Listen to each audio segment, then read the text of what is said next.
Hello students, आज हम start करते हैं इंडियन इकोनॉमिक डेवलपमेंट का चैप्टर फर्स्ट, जिसका नाम है Indian economy on the eve of independence. सबसे पहले हम समझते हैं कि क्या मीनिंग होता है इसका और ये बुक हमारे लिए क्यों इम्पोर्टेंट है। ये बुक जो हमारी है वो क्लास 12th की सीबीएसई में है ना, क्लास 12th की सीबीएसई का पार्ट है।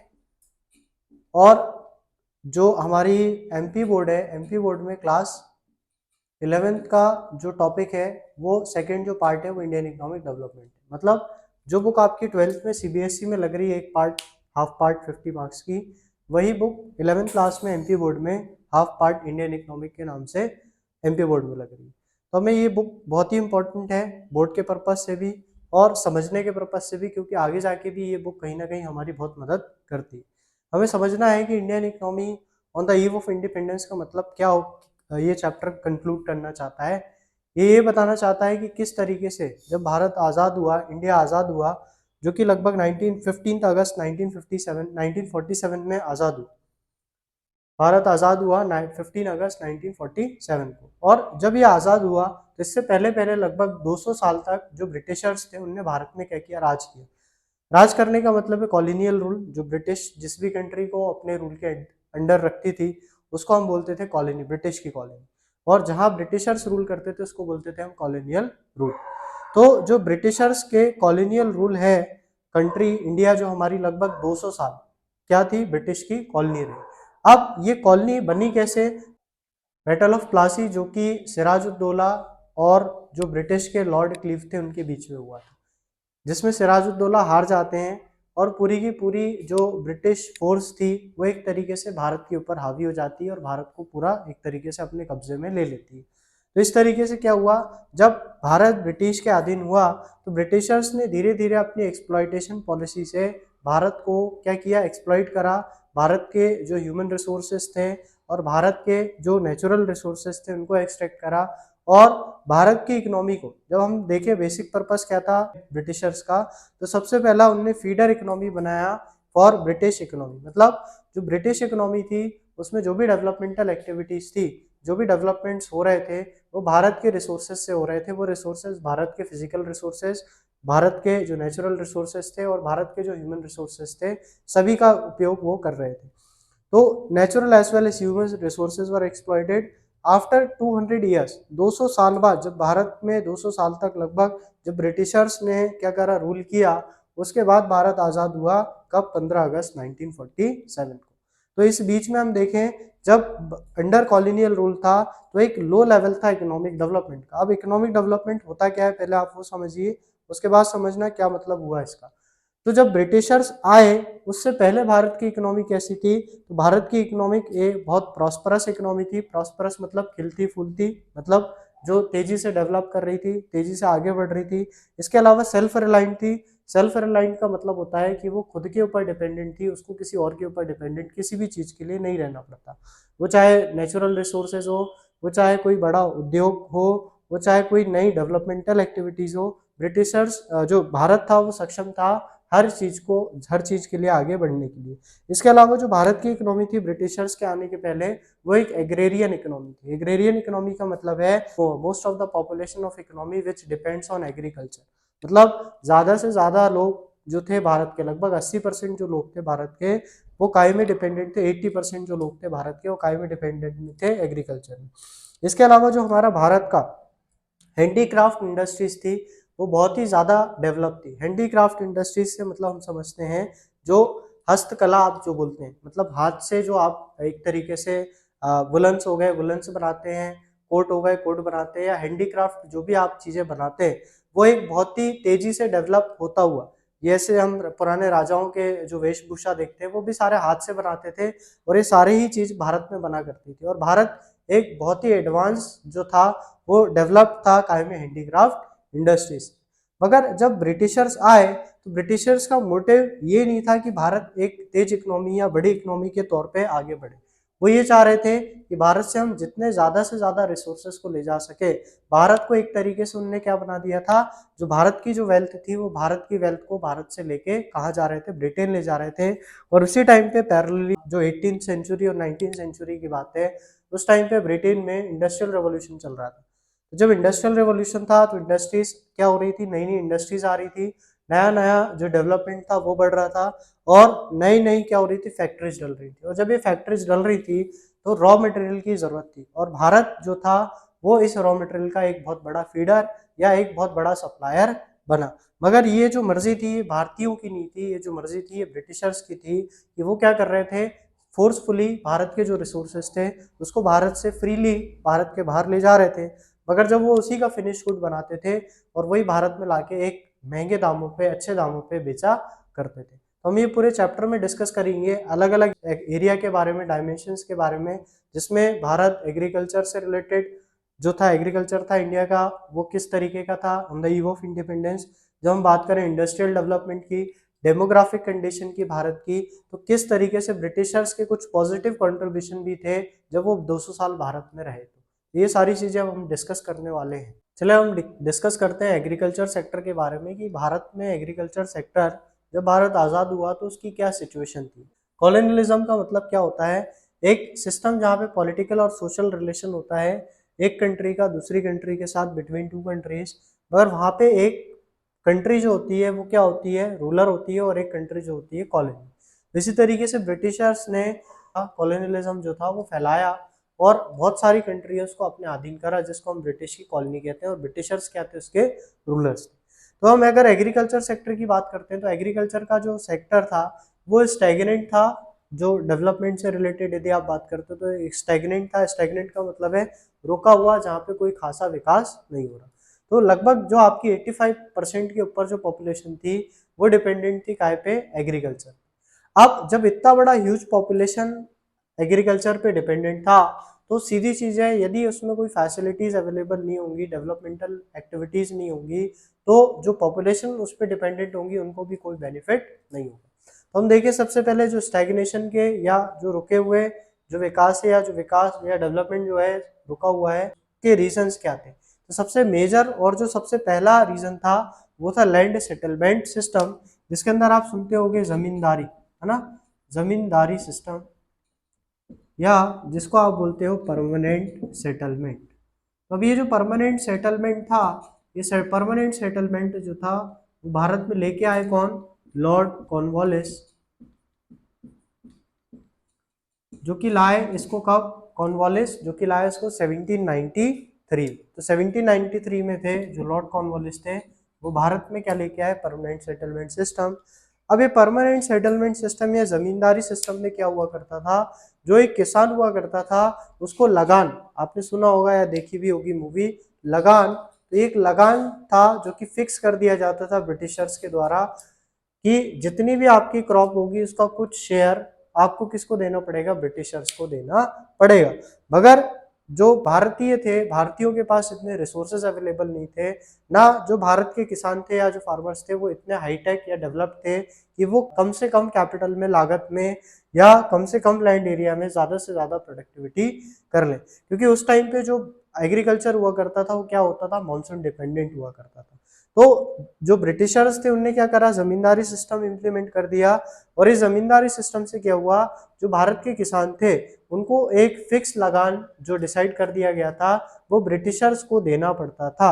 अब जब वो ब्रिटिशर्स को दिया करते थे तो भले उनकी कंडीशन कैसी भी हो, किसान के पास फसल हुई हो नहीं हुई हो, वो मानसून डिपेंडेंट एग्रीकल्चर कर रहा है, मानसून हुआ अच्छा नहीं हुआ, मगर उसका जो अमाउंट होगा, जो उसका लगान होगा, वो उसको किसको सब देना पड़ेगा, ब्रिटिशर्स को देना ही पड़ेगा। इस तरीके से क्या हुआ, बहुत सारे किसान क्या होने लगे, एक्सप्लॉइट होने लगे, और ये जो जमींदार थे ये धीरे धीरे लैंड ओनर्स, जो जमीन के ओनर्स थे वो बनने लगे। क्योंकि आप जब लगान नहीं भरोगे तो जो आपकी जमीन थी वो जमींदार अपने अधीन कर लेते हैं, ब्रिटिश गवर्नमेंट के अधीन कर लेते हैं। दूसरा जो मेजर रीजन था स्टैग्नेशन का वो था कमर्शियलाइजेशन। काय का कमर्शियलाइजेशन, एग्रीकल्चर का। तो कमर्शियलाइजेशन का मतलब क्या होता है, तो सबसे पहले आप मीनिंग समझें इसका। It means production of crop for sale and not for self consumption. मतलब आप जो प्रोडक्शन कर रहे हो किसका, कोई भी क्रॉप का, वो आप बेचने के लिए कर रहे हो, सेल के लिए कर रहे हो, ना कि सेल्फ कंजम्पशन के लिए कर रहे हो। अब कमर्शियलाइजेशन क्यों हुआ जब ब्रिटिशर्स भारत आए, तो मेन रीजन जो अभी हमने डिस्कस किया, इंडस्ट्रियल रेवोल्यूशन। जब ब्रिटेन में इंडस्ट्रियल रेवोल्यूशन चल रहा था तो ब्रिटेन की जो इंडस्ट्रीज थी इसको रॉ मटेरियल चाहिए था, जूट चाहिए था, कॉटन चाहिए था, और भी रॉ मटेरियल्स जो थे वो ब्रिटेन को चाहिए थे। और जब ब्रिटेन को ये रॉ मटेरियल चाहिए होंगे तो जो हमारे यहाँ के आम किसान थे जो अपने खाने और पीने मतलब एक तरीके से सब्सिस्टेंस फार्मिंग कि आप अपना पेट भर लो उसके बाद फिर आप बाकी चीजें देखो, मतलब वो जो थे वो फूड क्रॉप पे ज्यादा फोकस करते थे ना कि कैश क्रॉप पे, मतलब वो क्रॉप जिसको बेच के आपको कैश मिल रहा हो वो किस पे फोकस करते थे, फूड क्रॉप पे। मगर जब ब्रिटिशर्स भारत आए उनने रूल किया तो उनने उस एग्रीकल्चर को एक तरीके से कमर्शलाइज कर दिया। तो कमर्शलाइजेशन किसके लिए, सेल्फ बेनिफिट के लिए, खुद के बेनिफिट के लिए। मगर उस कमर्शलाइजेशन से क्या हुआ, काफी नुकसान हमारे फार्मर्स का भी हुआ। जैसे आपने पढ़ा होगा कि चंपारण का जो आंदोलन था, नील आंदोलन, वो नील आंदोलन क्यों हुआ था कि ब्रिटिशर्स जो थे वो नील उगवाया करते थे भारत के किसान से, और जो नील होता है उसका एक नुकसान ये है कि वो जो जमीन होती है उसको बंजर कर देती है। तो हमारे यहाँ के बहुत सारे किसानों ने उस चीज का प्रोटेस्ट भी करा, मगर एक अच्छा दाम जो ब्रिटिशर्स थे वो दिया करते थे, क्योंकि उस टाइम पे यूरोप की जो इंडस्ट्रीज थी उनमें डाई और जो क्लोथिंग इंडस्ट्रीज थी उसके लिए नील की बहुत जरूरत पड़ती थी।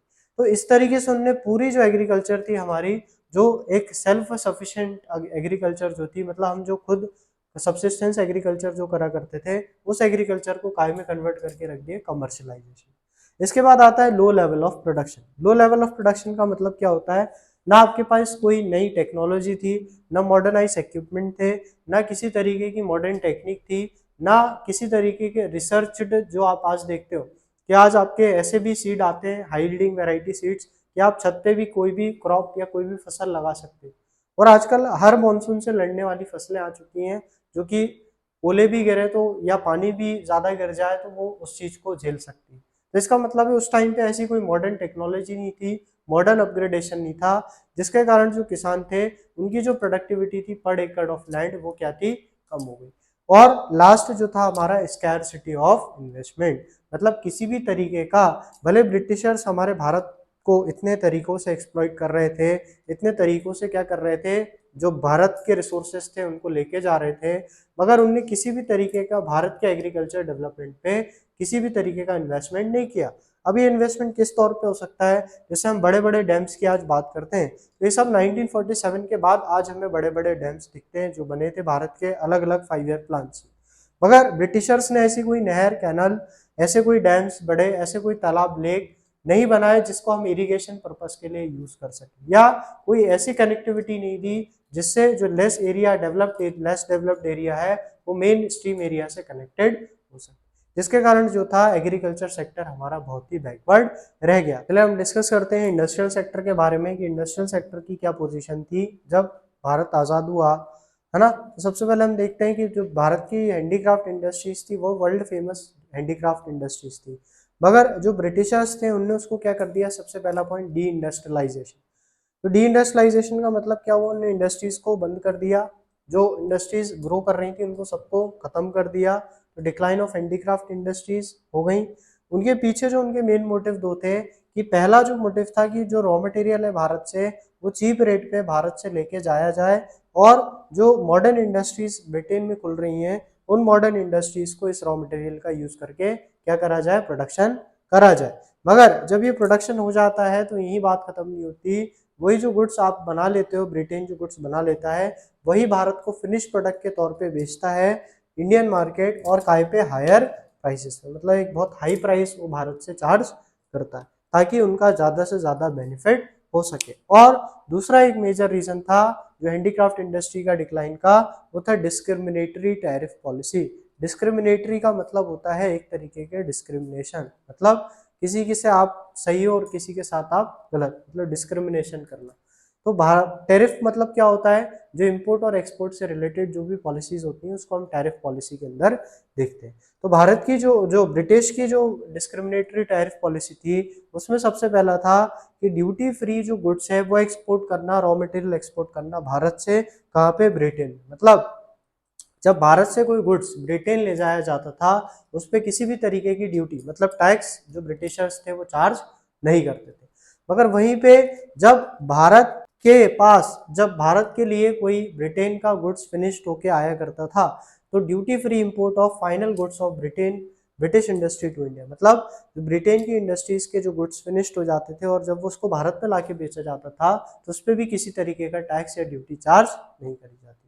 बट जो हैवी टैक्सेस थे या हैवी ड्यूटीज थी वो इम्पोज करी जाती थी जब भारत के जो हैंडीक्राफ्ट थे वो एक्सपोर्ट करा करते थे। इससे के कारण क्या हुआ, जो भारत का हैंडीक्राफ्ट था वो महंगा हो गया, और जब वो महंगा हो गया तो उसकी एक वर्ल्ड मार्केट में जो डिमांड थी और जो कंपटीशन में एक उसकी रेपुटेशन थी वो धीरे धीरे क्या होने लगी, खराब होने लगी। इसके अलावा एडवर्स इफेक्ट क्या हुआ हैंडीक्राफ्ट इंडस्ट्रीज के डिक्लाइन का, तो सबसे पहला जो इफेक्ट था वो हाई लेवल ऑफ अनएम्प्लॉयमेंट, क्योंकि बड़ा आसान है, यदि कोई इंडस्ट्री यदि किसी एरिया में काफ़ी टाइम से है तो वो एक बहुत लार्ज ग्रुप ऑफ पॉपुलेशन को क्या प्रोवाइड करती है, एम्प्लॉयमेंट प्रोवाइड करती है, क्या प्रोवाइड करती है, लिविंग प्रोवाइड करती है। मगर जब वो इस इंडस्ट्रीज का डिक्लाइन हो जाता है, जब वो इंडस्ट्रीज क्या हो जाती हैं, खत्म हो जाती हैं, बंद हो जाती हैं, तो इस तरीके से काफ़ी लोग बेरोजगार, जिसको आप बोलते हो अनएम्प्लॉयमेंट, हो जाता है। तो हाई लेवल ऑफ अनएम्प्लॉयमेंट था। दूसरा जो इम्पोर्ट था वो फिनिश गुड्स का क्या हो गया, बढ़ गया, या एक तरीके से उसका इफेक्ट भी हैंडीक्राफ्ट पे बहुत तेजी से पड़ा, क्योंकि जो डोमेस्टिक जो गुड्स थे हमारे, वो डोमेस्टिक गुड्स अब महंगे होने लगे। किस कारण से, टैक्सेस के कारण से, किस कारण से, non availability of raw material के कारण से। तो भारतीयों के पास कोई ऑप्शन नहीं बचा, उनके पास एक ही ऑप्शन बचा कि ब्रिटिशर से इंपोर्ट कराया जाए, जो गुड्स हैं उनको सस्ते दामों में as compare to Indian markets, और उनको एक प्रॉफिटेबल तरीके से क्या करा जाए, बेचा जाए। इसके अलावा जो नेक्स्ट पॉइंट है हमारा, lack of capital goods industry. Capital good industry वो गुड्स होते हैं, कैपिटल गुड्स वो गुड्स होते हैं जो कि अदर जो गुड्स होते हैं, मैन्युफैक्चर होते हैं गुड्स, उन मशीनों को बनाने में मदद करता है। तो ऐसी कोई बड़ी भारत में कैपिटल गुड्स इंडस्ट्रीज नहीं थी, जो थी भी तो वो ब्रिटिश के अधीन थी या ब्रिटिश के अंडर थी, जिसका कोई भी मेजर कंट्रीब्यूशन भारत की इकोनॉमी पे डायरेक्टली नहीं था।